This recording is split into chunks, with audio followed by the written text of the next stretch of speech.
They said no one could last a day in that camp without breaking. But she didn't come to last. She came to change everything. The moment she stepped through the gates, boots crunching over the dry gravel, every head turned. Some stared with curiosity, others with contempt.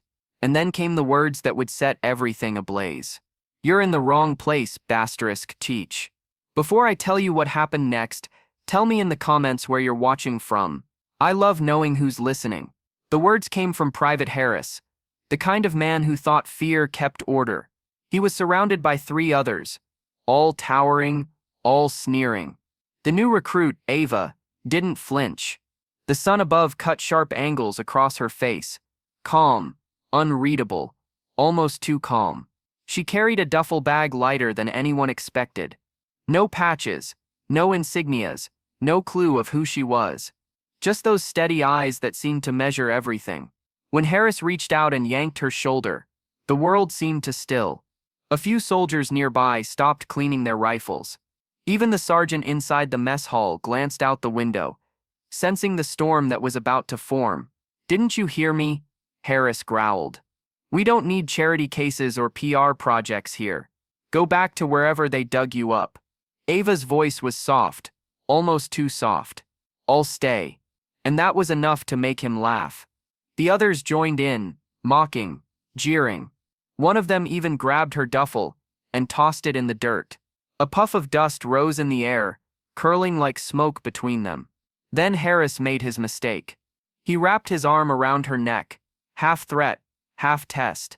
The crowd's laughter turned uneasy, but the way Ava's hand moved, fast, fluid, effortless, it silenced everything. In less than 3 seconds, Harris was on the ground, gasping for air, staring up at the sky as her knee pinned him down. The camp went dead quiet. Even the wind seemed to hesitate. Ava looked around, not angry, not proud, just disappointed. "You choke someone to feel strong," she said quietly. "I choke people to keep them alive." A murmur spread through the watching crowd. A few soldiers exchanged looks, uncertain now. The kind of uncertainty that shifts power faster than words ever could. That night, rumors spread faster than fire in dry grass. Some said she was a spy. Others whispered about a classified division that trained in the mountains. Special operations. Code name, Viper. By morning, the camp's atmosphere had changed. Harris avoided her eyes. The sergeant called her in for an evaluation, though everyone knew it was something more. A test.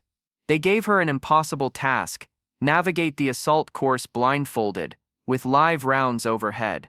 A cruel joke, everyone thought. But when the whistle blew, Ava moved like she could see the wind. Her steps were measured, her movements perfect. Bullets cracked above her, dust plumed around her knees, and still she moved, crawled, climbed, leapt. By the time she crossed the final trench, the crowd that had once mocked her stood in stunned silence. The sergeant approached, jaw tight. "Where did you train?" She met his gaze. "Under those who never got medals for saving lives."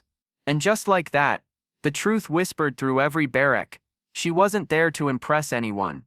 She was there because a classified mission needed her nearby. The new girl, everyone mocked, had been placed there to observe, to see who could lead under pressure, and who crumbled. Weeks later, when a real emergency hit, a live fire accident on the training range, it was Ava who rushed in first. Smoke, panic, shouts.